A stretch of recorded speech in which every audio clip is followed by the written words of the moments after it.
Hello everyone, Alistair Gold here. Feeling suitably refreshed, back from holiday, back to a new era at Tottenham Hotspur. To be totally honest, quite excited about what's to come for Tottenham. Very different. I've been my early days of returning to the UK and digging back into work again has been very much one of kind of finding out everything I possibly can about Antonio Conte and what it's been like behind the scenes for the players, for him, for the staff at the club. And thus far, everything has been really positive, as it should be, of course. So we're kind of going to delve into a fair bit of that as well. I watched about 3/4 worth of the Vitesse game while I was away in Lisbon. By the way, Lisbon is beautiful. If you ever get a chance to go to Lisbon, it's incredibly cheap to get to, and also food and drink when you're there. It's a beautiful city, honestly, one of my favourite cities now. But this isn't a video about me and my holidays. Maybe that's a whole other thing I'll do. Alistair Gold goes around the world. Might be a bit costly.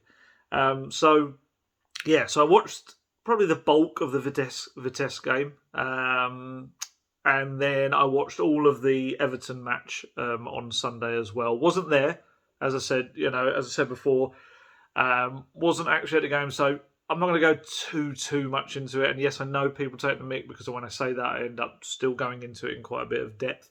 But I won't be able to give you, kind of more of the eyewitness type, behind the scenes type stuff from the actual stadiums because I wasn't there. I'll be back in action against Leeds at the end of this international break, and we've got matches galore. I must be honest, I'm really looking forward to it. You know me, I don't really like international breaks. I don't like long gaps between matches. When the matches are every 3 days, 3 to 4 days, I love that. I do. It's busy, but it just gives you so much to write and talk about. There's so many variables. I love it. So we'll be back to that soon, hopefully. Well, we will, unless they're going to cancel all the matches. I joke, but obviously that's what did happen, didn't it? During the pandemic. But yeah, back to let's talk about Vitesse. Vitesse, like I say, I was my wife was very, very good on holiday. She was wonderful with me. She was very understanding that there was a new manager at Tottenham, so there were little moments, they weren't in key moments of the holiday, but there were little moments where I could, let's say, tune into the press conference, got a link from the club, and I was able to just kind of watch. I didn't take part, just kind of had that on in the background. And then the Vitesse game, I actually watched a tiny little bit of it at the dinner table while we were having a meal, which only a little bit. I only watched a little bit of it at the dinner table, but she was very, very good with me, very understanding. She's a good woman. She has to be with me and my line of work. So yeah, a little appreciation to Mrs. Gold there. But yeah, the Vitesse game was a weird game. First 15 minutes, I sent a message, funnily enough, to one of my colleagues, Jonathan Veal, who works for the Press Association, when I'd seen the lineup, and I said, okay, I see he's gone for the established names, the kind of names he can trust. My only fear for that is that, there's probably not that creativity through the middle. There's no real link up between the midfield and the attack. And after 15 minutes, that looks an utterly daft statement. And he quite rightly replied to me, well, looks like it's okay, because obviously Spurs raced into a 3-0 lead or so with it quite quickly in the game. But then I think as the game kind of panned out, and I think against Everton we saw this as well, they probably did need that little link-up person in the middle. And we're going to talk about that when we talk about the formation under Conte so far. But yeah, Vitesse, just a bit of a messy, weird game. It kind of had everything, didn't it? I mean, 3 red cards, 5 goals, goalkeeper getting sent off as well as one of the red cards. It was one of those games where everything was so chaotic, you probably couldn't take too much from it. And so it really proved to be, because obviously that and the Everton game were very different matches. In terms of Everton, this is going to be my little whinge moment, and it hopefully will be the only whinge moment, in what should be a pretty positive video, hopefully. But the players showed real intensity and hunger and drive, and they were pressing the ball, harassing. And while on one side that's fantastic to see, it's great that Conte's come in and they're doing that for him. There's another part of me that, I don't know about you guys, but there's another part of me that just thinks, why don't you just do that as a bare minimum? Why shouldn't that just be what you do naturally? Why aren't you playing for Tottenham Hotspur Football Club, wanting to constantly give your all? Why does it have to be that one manager is different to the next? Or even that manager, when you get to the end of his reign, you've kind of given up and can't be bothered either. And I don't like that. That's the grubby side of football I really don't like. I don't understand how in one match you can be lumbering around the pitch, not particularly giving your all, and then the very next match you're absolutely throwing yourself at everything because you want to impress for the new boss. I know it's human nature, and I know in workplaces around the world I'm sure people are like that, and I'm probably no different, but it doesn't mean I have to like it. I don't like it at all. I just think it reflects really badly on the players. And that's not to say that they should continue to not give their all for the new person, but I don't understand why. Maybe we see this as a bit of a fan point of view. Maybe we see this with a little bit of a different eyes, because it's like, if I was in that position, if I was playing for Tottenham Hotspur Football Club, I'd be so grateful and I'd be so cherishing the opportunity that I'd give everything. Maybe that's the way I look at it, which maybe is a little bit naive, perhaps. I don't know. But it doesn't make it any easier when I watch it. I've seen it so many times now as a football fan, as a journalist, at non-league level. We used to cover non-league and League Two football. You'd see it there as well, where players would just try harder for a different manager. And it doesn't reflect well on the players. It just doesn't. I don't like it. But hopefully that's my one moan. Let's flip that to a positive. So lots of more intensity, lots of harassing, lots of pressing, as much as their fitness can take them, which again is another thing we're going to come to, because that's going to be a massive thing under Antonio Conte.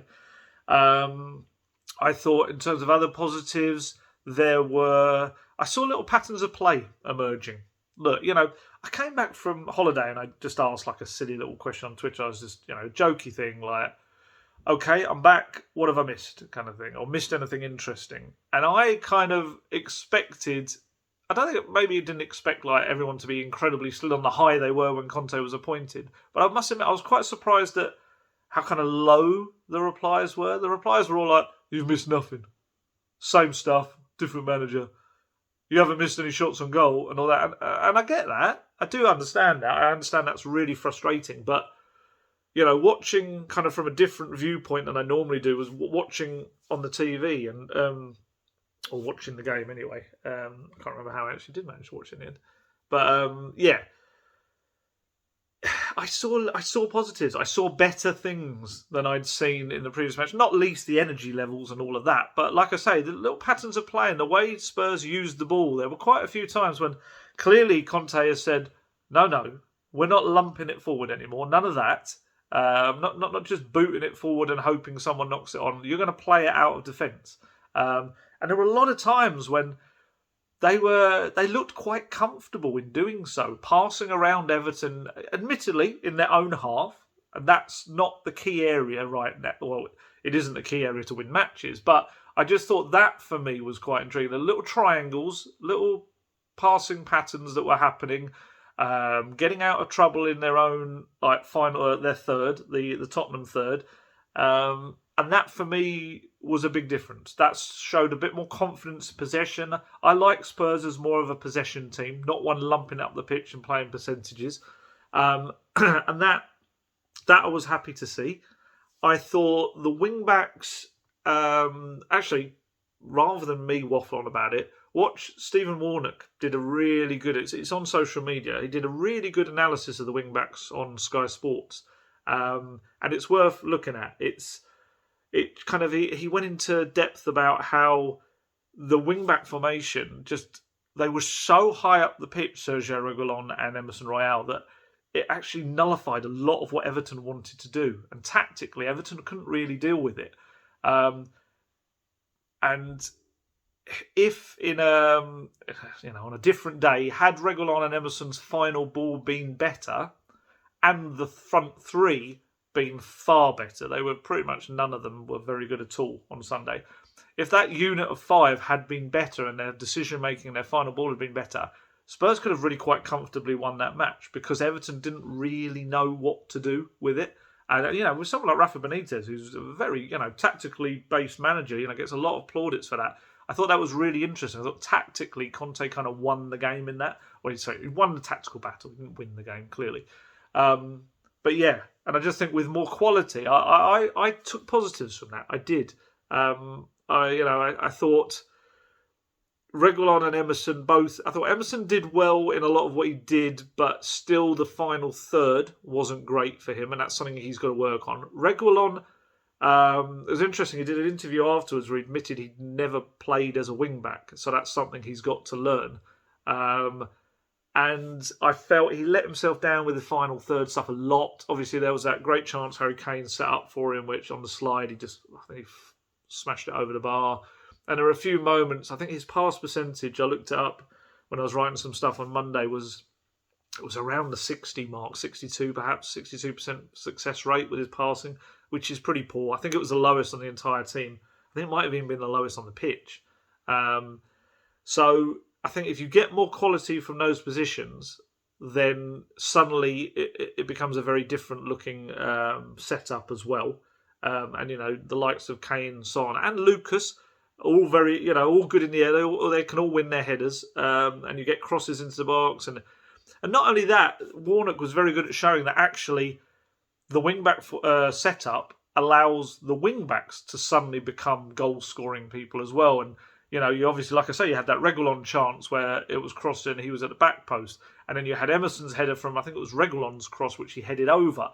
It changes the dynamic of your attack, and all of that to me, I found that fascinating. The whole thing, I was watching that on Sunday, and it's already, and I think that's credit to Conte, within, what were you up to? When he took over Tuesday, didn't he? And he was observing training sessions. So what we got, like 5-6 days worth of work there. And already it was a very different team that had clearly had to take on a lot of new information. And I think, yes, absolutely, everyone has the right, of course, to be frustrated about the lack of, no shots on target again. Absolutely. That's incredibly frustrating. And I think a lot of that to do was with the quality and maybe confidence levels of some of the players in the attacking roles. But I just thought the team itself was a very different beast. And that was quite heartening to see, because if he can do that with barely any training sessions, then that gives me a lot of hope of how quickly he can change it. I did a Q&A. Someone asked me when we'll see for the website, how quickly we'll see the Conte Tottenham. And I said probably into the second half of the season, because he hasn't got a full week of training his players without a match in the middle or an international break until January. But kind of on reflection, the more and more I think about that game and how quickly he changed the way Tottenham were playing, and like I say, more possession-based stuff as well, but also the very different thrust of the width. It might be sooner than that, maybe pre-Christmas, maybe even, in a month's time, you're going to see a very different Tottenham out there. I think a clean sheet, that's a positive as well, of course. I don't want to gloss over that. I thought the defence did well. I thought the much maligned Ben Davies, I thought he did well in that kind of that left-sided role of the back three that he plays well for. He plays that for Wales as well, and I think it does suit him. In terms of wing-backs, I just want to quickly say, I'm intrigued to see, funnily enough, all the focus is quite rightly on Reguilon and Emerson as the two current holders of those roles. But I've been really intrigued to see, if all goes well for them in terms of injuries and stuff like that and all that, I'd be intrigued to see what happens with Ryan Sessegnon and Matt Doherty. And probably there's people out there just going, rolling their eyes when I've said that. But Ryan Sessegnon, I understand he's kind of been back in outdoor training. He's on his way back from so many hamstring problems. I feel so sorry. He's 21 years old and he's just had a mare with them. Often as well, I think it all started with that European Under-21 Championships. He was away with England and ever since that, just before Spurs signed him, the summer they signed him, and he's just had so many issues with it. But I just wonder whether the left wing-back role, and I like Reguilon, but I do think he's quite raw in a lot of aspects, but I think Sessegnon, funnily enough, is built maybe even more so for the wing-back role. I think Reguilon will get there. I think he will adapt to that, and I think he'll be very good. But for Sessegnon, it's a role he's played before. When he went off to Hoffenheim as well last season on loan, where he did really well, one of the guarantees essentially was that he was going to play at left-back or left wing-back, and he did both roles. And I think Sessegnon is probably better versed in the final third to take on the role as well. He's good at defending, but also attacking-wise. I mean, in the year Fulham came up to the Premier League, he scored 16 goals as like a left winger. So this is a guy who knows how to score goals. He knows how to set up goals. So my hope for him, he's such a good young guy. I've interviewed him as well. Really good chap. Really wants to succeed at Tottenham. But if he can, a bit like Dele, yes, maybe not Dele in terms of what he's done on the pitch, but in terms of his injury, Dele had a lot of hamstring issues and he got over it. It was probably a similar period, maybe 2 years he was struggling with them. And if Ryan Sessegnon can get, they're patient with him and they bring him through, Davies clearly is going to be more suited towards the back three role. I think Sessegnon could be really good as a left wing back for Tottenham. Really, really good. And it could be the making of his Tottenham career. But it's a big if in terms of getting over those injuries. But yeah, now I've been intrigued to see how that works with him. And then on the other side, again, another much maligned player, Matt Doherty. Ironically, his former Wolves manager came in and wasn't really of any benefit to him in terms of he didn't change the system, things like that. But then he goes and Antonio Conte comes in and returns Doherty, essentially will do, to a wing-back role when he plays, which is huge because that's the role where Doherty made his name. He was... I used this stat when Spurs signed him. When Spurs signed him in the previous 2 seasons, only Alexander Trent-Arnold had created more chances as a right-sided defender than Matt Doherty. And he would score goals as well. He scored at the Tottenham Hotspur Stadium as well. So I'll be really intrigued to see if he can get the fitness levels that Conte requires. Matt Doherty could end up having a bit of a renaissance as a wing-back. We're all very quick to... Doherty's he has not. He'll admit this himself. Again, another player that kind of put the questions to, and he admits fully he has not shown the best of him at all. But I just wonder, going back to a bit like Reguilon now having to adapt to a wing-back role, for Doherty, he was a wing-back who then had to adapt to being more of a right-back again. And I just wonder, going back to his natural role, you might see the best of him. You might. And this always happens with new managers. New managers, always, there's players who you don't expect or you've written off that suddenly come back into the picture.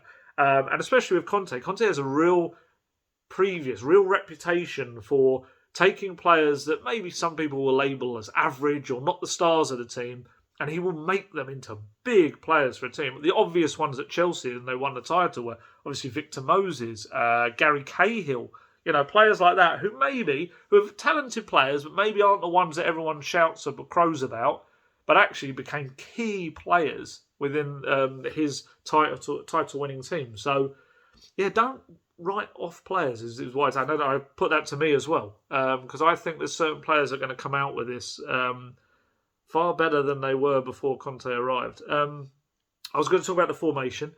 Yes, I'm very aware I've said I won't talk too much about the Everton game, and I kind of have. Don't worry. There's plenty of other stuff I'm going to talk about as well. But I think it kind of all feeds into the whole Conte thing. I think that's the reason I'm doing it. That's what I'm telling myself anyway. The formation. So the formation was more of a 3-4-3. With at times it became a 3-4-2-1. It depended kind of... My big issue with it... A big issue? Who am I? I'm just some bloke, not Antonio Conte. But my issue with it was that in the formation with wing-backs, the wing-backs provide the width.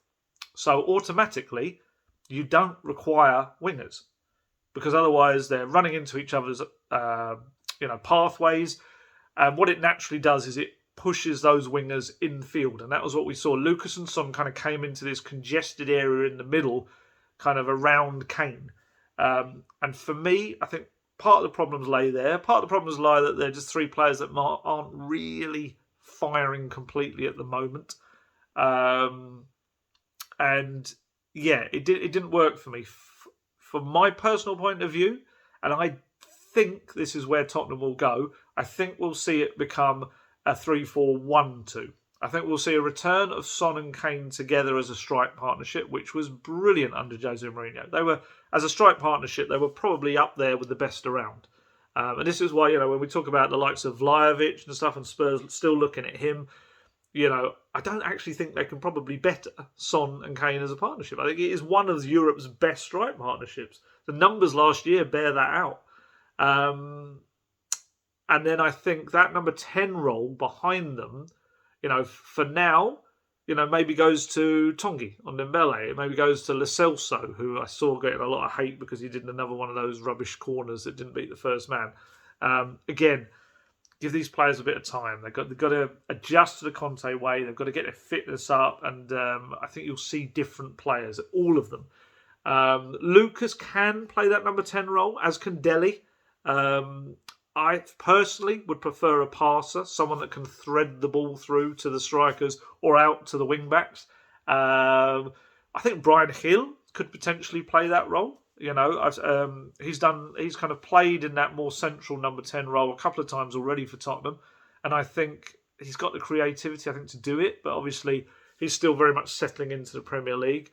Steven Bergwijn can play it. I don't think it naturally fits him as well. I do wonder, with the likes of Lucas and Bergwijn, whether at some point, whether they end up being kind of converted wing-backs at some point in some games. I don't know. It may be that it just happens tactically as a game goes on, if a substitution has to be made, I don't know. But I'm intrigued to say, I think he converted, was it Moses? He converted to a wing-back, I can't remember. But I'm intrigued to see what happens to them, because we've now gone from this weird scenario of the one position Tottenham are overloaded on in their squad is wingers, and now they kind of got a boss who comes in who doesn't really require wingers. It's a weird one, but there you go. We'll see what kind of happens. I think the January transfer will start to shape that as well. But yeah, for me, I think if we go to a 3-4-1-2 formation, I think Lucas is probably the one in danger. And I know there's a lot of Lucas fans out there, and I appreciate how incredibly hardworking he is. And he is certainly a guy that when things aren't going your way, can create something out of nothing with his pace and his just direct running. He certainly can. However, and unfortunately, anyone that's watched these will know this has always been my Lucas. One thing that frustrates me about him is his decision-making in the final third isn't his greatest asset. It's something that, on Sunday I felt there were quite a few moves that got to Lucas and then they broke down because he either didn't use the ball well or he tried one of his runs and he lost the ball. I think I looked up his passing stats, and I think the only people, he was in the 60s as well, the only people lower in their passing success rate were Reguilon. I think Lo Celso in his little kind of time from the bench was less as well. And I just feel like Conte, this might not be news to you. It certainly was heartening for me. Antonio Conte has already taken a big shine to Oliver Skipp. I've been told that by a few people within the club. He's already come in and gone, yeah, you'll do for me. I like you a lot. And it's no coincidence, Oliver Skipp is a coach's dream. He's one of these guys, I spoke earlier about people that, only giving their all when there's a new manager. Oliver Skipp is not that. Oliver Skipp gives his all in every training session, in every match. And I think he's relatively had a terrific season as well. I did my player ratings for the season so far, and I actually gave him an 8. And I said, I made that very clear. The reason I'm giving him an 8 is not to say he's absolutely lit up the Premier League, but what I am saying is that in terms of probably his expectations for this season and how much he'd play, and maybe even the club's expectations, I think he's surpassed it, and that's why I'm giving him an 8. Again on Sunday, I thought he was very good. He's got a terrific engine on him. He's tactically very clever. He can take on a lot of tactical information. He's very disciplined in how he plays. Technique-wise, he's got an excellent technique. And I do think he's got a vision for a pass. I don't think he does it enough, because I think maybe maybe as a younger player, I don't think he feels he can do it. But certainly when he does hit, he hits some lovely crossfield balls. And I've seen him do it in the academy countless times. I've seen him hit the crossbar with a shot from his own half once. I think it might have even been against Real Madrid or someone in the UEFA Youth League once. He is technically and vision-wise is very good. But I think maybe he just needs to be a bit higher up the pecking order to really show that off. I don't think it's any coincidence that Poch really liked him, had big plans for him. When he was only 17, he was starting to use him in games. Jose Mourinho said that he was a future captain of Tottenham, loved him, didn't really want to send him on loan to Norwich, but felt he kind of had to for his own kind of amount of game time. Daniel Farke loved him, thought he was fantastic, played every game, key player. Nuno loved him. He was the only player I could get Nuno to actually talk about. He was absolutely happy to gush about Oliver Skipp, and now, I'm told Conte has already said, yep, superb. He's exactly what I want in my midfield. So the reason I'm saying all of that is that in terms of the formation, Højbjerg is probably not going to get dropped. And if he's not going to go for an either or with Højbjerg Skipp, which I'm sure he will do for some matches, but if on the whole it's not going to be, then you can't. I think then that means Lucas is going to be the one who misses out, because you're not probably going to drop Son or Kane. And I think probably Tongi in that role, playing the number 10. I like him in the number 10 playmaker role. Get him up there behind Son and Kane, and we saw him score against Newcastle, lovely goal. And I think once he gets used to the Conte ways, and he'll be driven under Conte. He has to be. He has to be. He's now got one of the best managers in the world, and Conte will push him like others have. And I'm sure he's no fool, Tongi. He's an intelligent young man. Very Harry Enfield there, but he is. He surely won't fail to notice that this is yet another manager, one of the top managers in the world. And if he's telling him to do something, and if he challenges him to do things, just do it. Just do it, because he will get the best out of him. And I'm led to believe that Conte wanted him at Inter, or certainly there was some interest in him. I think Tongi in that role could play really well. And then you've suddenly got someone that can dribble in the middle, but also play the quick passes through to Kane and Son and whoever the wing-backs are. And I think suddenly that whole thing that Stephen Warnock's doing the analysis on, suddenly it works, because you've got that creativity. And I think you will then suddenly get a lot more shots on target. I'd be intrigued to see. I'm going to talk about the big 2 weeks coming up for those players who haven't got an international duty, and Tongi is one of those. It's going to be really big for him. So let's get away from the Everton game. Let's talk about the first week for Conte at the club, behind the scenes at Hotspur Way. This is no shock to you, but I'm told the players have been blown away. That's the expression I keep hearing. Blown away by the training sessions. The amount of little small details Conte goes into with them really, really drills down deep into what he wants from them. And as we know, it's a cliche, but we're always told this. It's those tiny details that can make the difference at the very, very top level. So that's fantastic. They I keep hearing about that his man management skills are really, really good.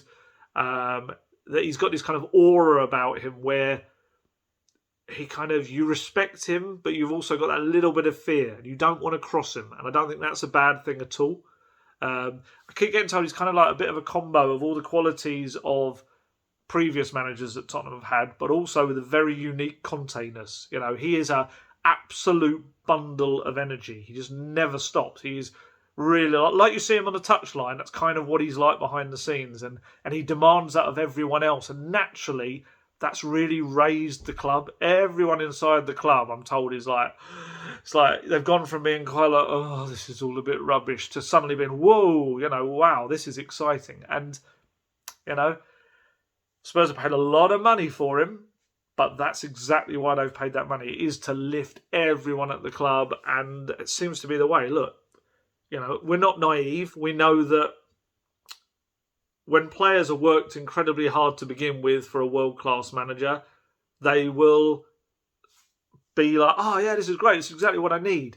but we then know towards the end they will start to go, oh, we're overworked, we're pushed too hard, that's why we're getting injuries, and you'll see all those stories come out. So yes, we're not naive. We know how this game works, and we know how it is. Even Poch at the start, they all said, oh, he absolutely kills us in training, but it's worth it. And then towards the end of his reign, you've got these stories coming out saying, oh, he's overworking us, we're knackered. But hey, that's a whole different thing. But yeah, positives. Absolutely blown away. Really small details and stuff. And one thing that I'm told that they really like is the communication. And this is not to say that Nuno's communication wasn't bad, but you know, you've got to take from it what you will. If there's lots of praise coming about on one aspect, unfortunately, it does lead you to presume that wasn't there before. And what I've been told by various people around the players and stuff is that they really respect the fact that in the first 2 games at least, Conte and his staff have been very, very clear on, let's say, if you're not in the starting lineup, you will be explained exactly why you're not in the starting lineup.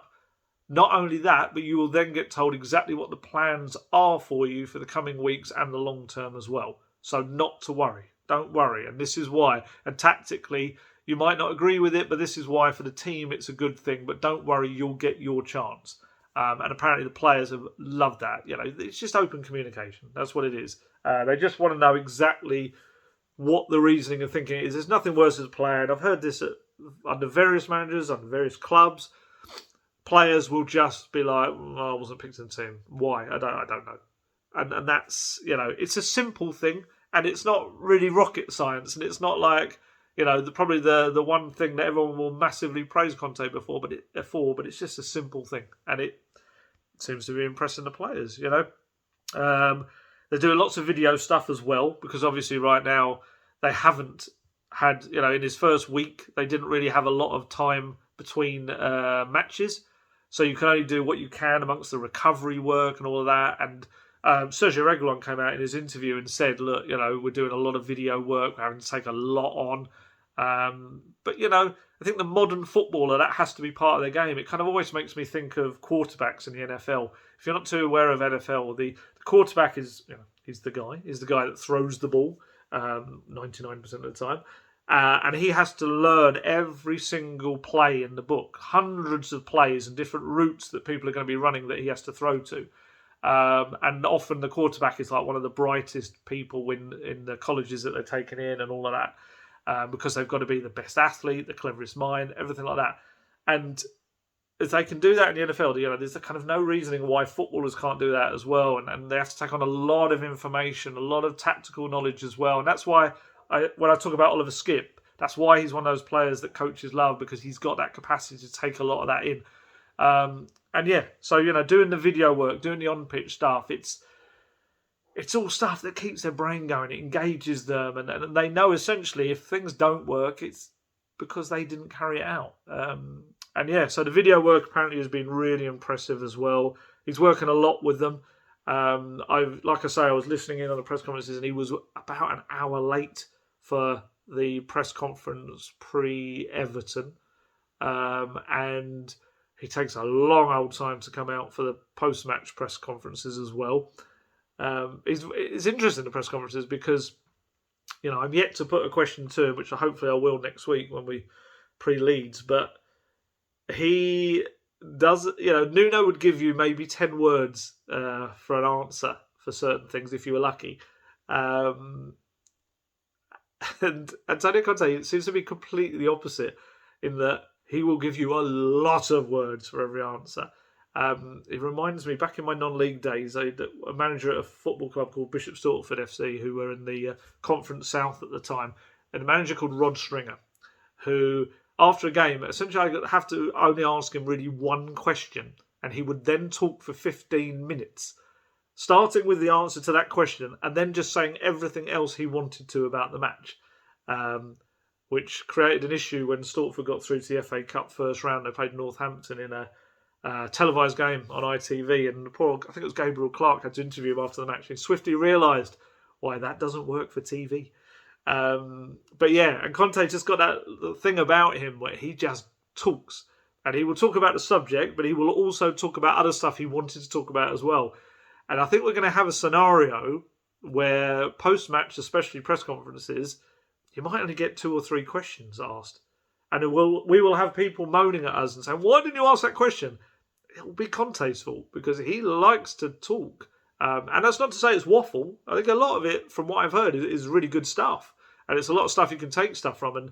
And look, from a journalist point of view, of course it's better than Nuno. We're getting loads of stuff to write about rather than having to try and find something among the generic answers. But yeah, you might maybe have to lay off when you're having a bit of a pop at us for not asking certain questions you want to ask because we might not get the opportunity to do it. I think pre-match press conferences are probably going to be limited to 1 question per journalist, I'd imagine. But yeah, no, he's a fascinating guy. Obviously, I can see the aura already in the press conferences I've kind of sat in on, and then obviously I'll get to kind of properly do face-to-face stuff as all that changes, so that'll be interesting. The other thing I wanted to talk about as well, Ryan Mason. Ryan Mason appointed first team coach. I'm sure some people might have thought, oh, it's a forced upon him appointment by the club. Absolutely not. Absolutely not. Conte came in with a personal request to have Mason join his team. I think he was really impressed with him as well in those first couple of training sessions where he was observing the training sessions. And and I understand from people I know who know Ryan Mason that he would not have taken the role had it been a club decision. He had no interest in that. But for Conte, one of the best managers in the world, to actually come and say to him, look, I like you. I think you've got a lot of kind of promise about you as a coach, and I want you to be part of my team. Whole different ball game, and he accepted. And I think it's great for Ryan Mason. Ryan Mason, he was a 29-year-old interim head coach of Tottenham Hotspur, and he won the bulk of his games. I know he got flack for people saying he picked his mates and stuff like that. He did exactly what Conte pretty much did in those first 2 games: was pick the reliable people he knew. He knew well for the roles. But obviously, Antonio Conte is one of the best managers in the world, and everyone was very excited, so they will absolutely go, oh, well done, Antonio. But as far as Ryan Mason got it a bit in the neck. Whereas actually, I think his time was pretty much a success. You know, he got Spurs European football. Like I say, they won the bulk of the game. They had a poor game against Aston Villa. And it was another game. Can't remember which one it was. But also, yeah, and the cup final where, if you want to look on it at a tactical level, it was 10 minutes away, 10 minutes from the end or something, whatever it was, City scored. Only beaten 1-0 when, if you're completely honest with yourself, everyone thought Spurs were going to get absolutely tonked that day at Wembley. It wasn't a great performance. Yes, Spurs weren't great. A lot of the players didn't turn up. But I think in terms of a 29-year-old interim head coach taking charge of a team for the first time, I thought he did well. And a lot of people within Spurs really believe that he could be a proper manager in the future. And he's only just turned 30. He's so young. You know, we do have this habit of writing people off when they've barely done anything yet. Admittedly, sometimes we build them up when they haven't done anything yet. And I'm guilty of that myself as well. But yeah, I think that's a really clever thing from Conte. I think it's huge for Ryan Mason. It's another big manager to get experience from. And I think, from what I understand, it's gone down really well with the players. You know, that he knows the players really well. He'll be able to talk to Conte about that. And the players know him really well. They'll be able to go to him with stuff. It's like a perfect go-between as well. And he'll have his own he's very clear. He's a Poch disciple, is Ryan Mason. He doesn't shy away from that. He very much learned his trade under Poch. And yeah, there's a lot of the Conte stuff is similar to Poch, in terms of the fitness, in terms of the pressing, the high energy football. I think he'll be a good blend because it's very, when you look at the coaching setup that Conte's brought in with him, is 6 coaches, but 3 of those are fitness coaches. And you've got Ryan Mason, who will be the first team coach. You've got his assistant as well. You've got his brother as well, who is like a kind of a tactical analysis chap. It's Ryan Mason will have a good part in that team. It's not a team where Ryan Mason is kind of fighting for attention. Ledley King was very much I don't mean to sound patronising because it's kind of what it was. He was almost like the work experience boy when it was kind of Mourinho stuff because he didn't have the qualifications. He didn't have. I don't even think he barely had even his basic coaching qualification. He was working towards that. So he was very much, and I said this at the time, he was first team assistant. There was no coach on the end of his title. He was first team assistant. Whereas Ryan Mason, he's I'm trying to remember, he's actually got his pro license now, or he was working towards it. But either way, he's kind of, he is a proper coach, and he's first team coach. That's his title, and to only have really one other coaching assistant when the rest of the guys are fitness or analysis, he'll have a big part to play as well, and then he'll have a lot to do with Conte and discussions and stuff. And I think that's fantastic. I think it's fantastic for him. And like I say, it's gone down really well. So let's talk about the fitness because Conte has come in and seen what I think we can all see, that the fitness is just meh. It's not there for a team that wants to play high energy football. It wasn't before. Nuno came in and very much felt exactly the same, that the fitness was poor. I think he tried to get the fitness up, but it was, if I'm going to give him a defence, it was difficult in terms of the pre-season he had. He didn't have all of the people that are away at the Euros or the Copa America. And then he's playing catch-up because of the sheer number of games Spurs had. So he never really got them there. This is going to be the issue for Conte as well. He's not going to have it any easier. But what he's got this international break where I think there's 11 players back at Hotspur Way who aren't going away on internationals. And they're going to get like a boot camp. It's going to be like a mini pre-season. They're going to be worked like dogs. They really are. They're absolutely going to be put through their paces. And I think that's great. Like I say, for Tongi, he'll be there. Reguilon, it'll be great 2 weeks to really focus on that wing-back role and what he does. Like I say, Ryan Sessegnon coming back from it. I think Brian Hill must be on his way back as well. The likes of Dele and Harry Winks, some players like that who, maybe look like they were possibly on their way out of the club in January. This is their chance to work with Conte, and then decisions will be made by all parties over whether that still happens or whether he sees a future for them within his system. Because, Harry Winks came on. I saw him about 17 minutes or so from the bench against Vitesse. I thought he played really well. And again, players we may have written off or decided that they're the worst player to ever wear a Tottenham shirt or whatever extremes we go to. New manager, you never know. You really never know what comes of them. It may well be that Dele and Harry Winks both depart in January still. But Conte is kind of making it clear that they've all got a chance to impress. So you've got these 2 weeks with the players will get that kind of thing. I'm also told, though, those players going away on international duty, they are not escaping. I'm told most of them. I think it's probably primarily those who are going away who haven't played lots of minutes for Spurs. I'm told that they've all been given individual training schedules that they have to do on top of their international training stuff. Because Conte wants them all back at it just wants to he said it the other day, I want 95 minutes of high energy football, and they are not in the shape to do that right now. So, it may be that you get little injuries from it in the meantime while they're trying to get there, but once they're super fit, you should probably, the idea is you get less injuries because they're much fitter and stronger. But he wants them stronger, fitter, faster, and, his history shows he gets that at every club. It's a demanding style he calls from his players, but results speak for themselves. They really do. So, yeah, we'll see. I'm going to do something a little bit different now to what I normally do. I'm going to read something out. It's not too long, but I just thought it absolutely gives you a really great insight into Conte and all of this fitness work and the way he works. And I think it's better than anything I can say. So Romelu Lukaku, if you haven't seen this, did an interview with Paul Gilmore, a really good journalist with Sky Sports. I think he did it during the season while Inter Milan were on their way to the title. So I'm just going to read out Lukaku's quotes. And it's a bit about the work they did, and it's a bit about Conte. So apologies for kind of making this story time, but I think it serves a really good purpose in terms of giving you a snapshot of life as a player under Antonio Conte. So this is Romelu Lukaku. We as players in the dressing room are focused on the work we have to do because the manager is on us every day. It's a good thing to see because I remember in the first training sessions when I was there, the physical work, I was not used to this. We're talking about the Premier League being physically the toughest league, but the training sessions that we do, nobody trains as hard as us. Never. You're really at your fittest. For me, I remember the first 2 weeks when I came, I spoke to my agent and I said, I'm suffering a lot in training because I never did this type of work.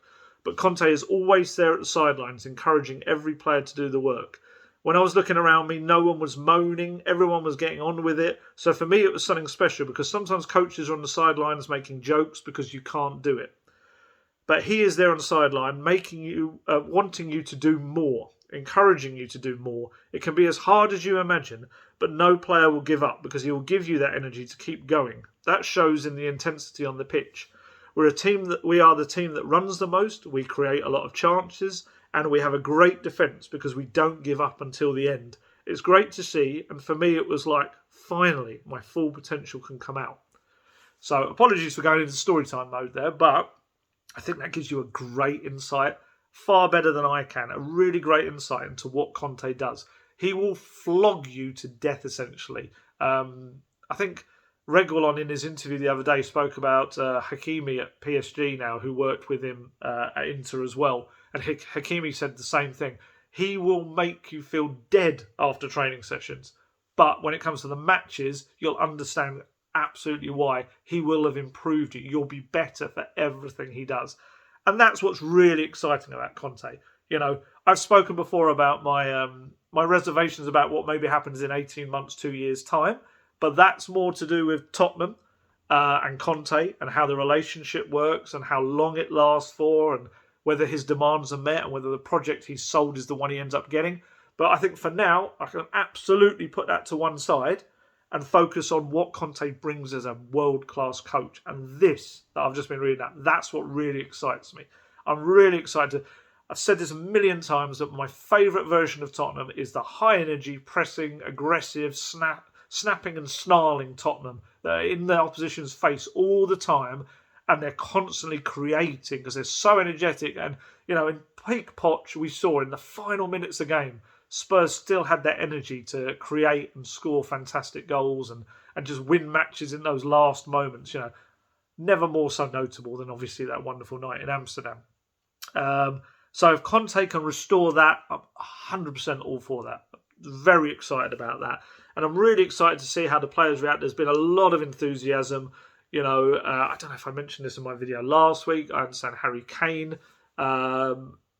While we're yet to see it, because I still think this is a Harry Kane low on confidence, but I understand that he's really excited about Conte and he feels that the club are showing the ambition that he's kind of always wanted them to show with this appointment. And obviously January transfer window will be another show of whether they are showing that ambition, but we'll come to that at another time. That's not one for now. We're still like almost 2 months away from that. But for now, you know, Kane needs to show a lot more. Son, Kane and Lucas were all pretty poor at the weekend. Like I say, yes, they weren't getting the great service, but still they're good enough players to create a lot of stuff on their own. And Kane will know he's not been at his best.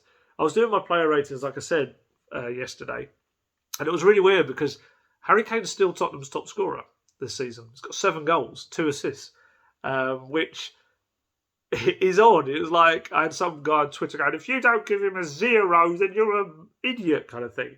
I was like, well, I can't give the top scorer in the team a 0. Yes, his bulk of his goals have come against teams in Europe that he should be scoring lots of goals against. Of course, he had that hat-trick as well. But Harry Kane just needs to find that place again. You know, even with England, obviously he hasn't been great. I think this is quite a big fortnight for him. He'll be, hopefully, I presume he'll have been given the fitness schedule. I'm not definitely saying he has, but certainly I think it would help him if he has, because I don't think he looks fully fit. He does look to still be lumbering slightly in some of his movements. I think if he can get his confidence maybe back with England, then he returns to Tottenham and he's already got that kind of excitement at working with Conte. You know, Harry Kane's one of the best in the world. Whatever you think about what happened over the summer, whatever you think about the level of his efforts, if you've got an opinion on that, whatever you think about anything really to do with Harry Kane, he is one of the best strikers in the world. If not, you know, with Lewandowski, probably the 2 best out-and-out number 9s in the world. And Conte loves him. He loves the idea of Conte being Tottenham manager. There's no reason why now he cannot push on and get back to where he was. Because if he does, Spurs will just go up the table. They will. Harry Kane, we saw it last season, can drag the team up by its bootstraps, essentially, by himself. But he'll have the Conte-ness around him, of everything improving around him. And for me, I think that's all really exciting. Whether we see the best of it all this season, I don't know. It may be like, I think he's done it at other clubs where it's the first full, well, it's the second season where he absolutely smashes it. I mean, obviously, it's a bit different for him coming in mid-season. He's been very at pains to get this out there that, look, I don't normally take over in mid-season. This is a different thing for me. It's going to take more time, and obviously the pre-season is when he gets his essential Conte-ness across to them. So maybe the second season is when we really see the real best Tottenham Conte version, Conte Tottenham. But still, I think I think we'll see the threads of it starting to come together this season. There's no reason why they can't start to put a run together. The fixtures ahead, until you get to the Leicester, I think it's Liverpool games, the fixtures before that are teams that Conte would be expecting one of his teams to beat. And if they can get the momentum going with that and start getting to grips with what he wants from them, as I said, I could see elements of it within his first game 5-6 days later, or his first Premier League game.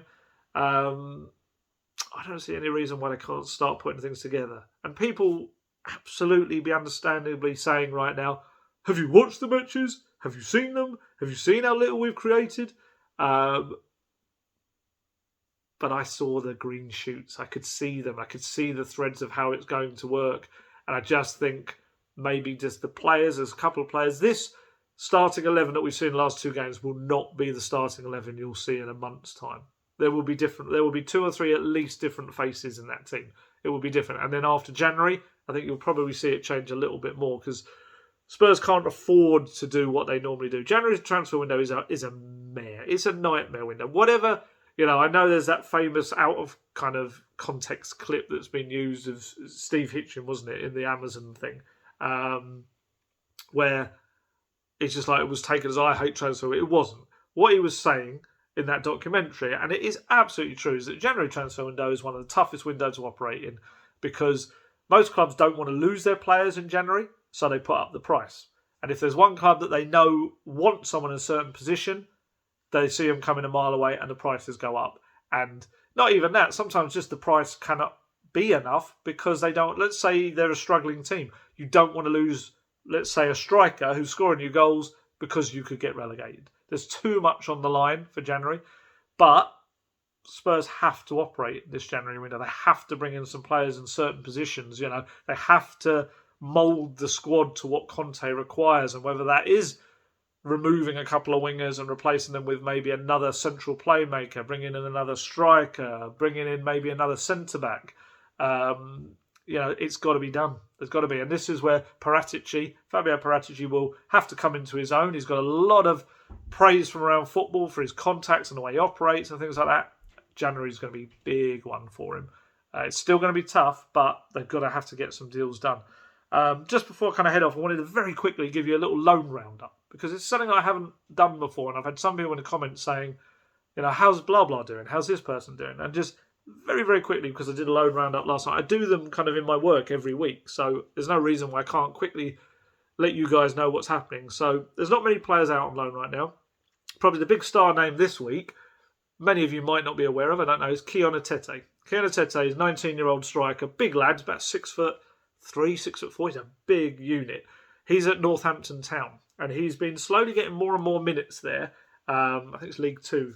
And he, in the last 4 or 5 games, it's just suddenly started, it's just clicked. And he's doing superbly. He's scored in, I think, 3 of his last 4 games. He's had an assist in the last 2 of the last 3.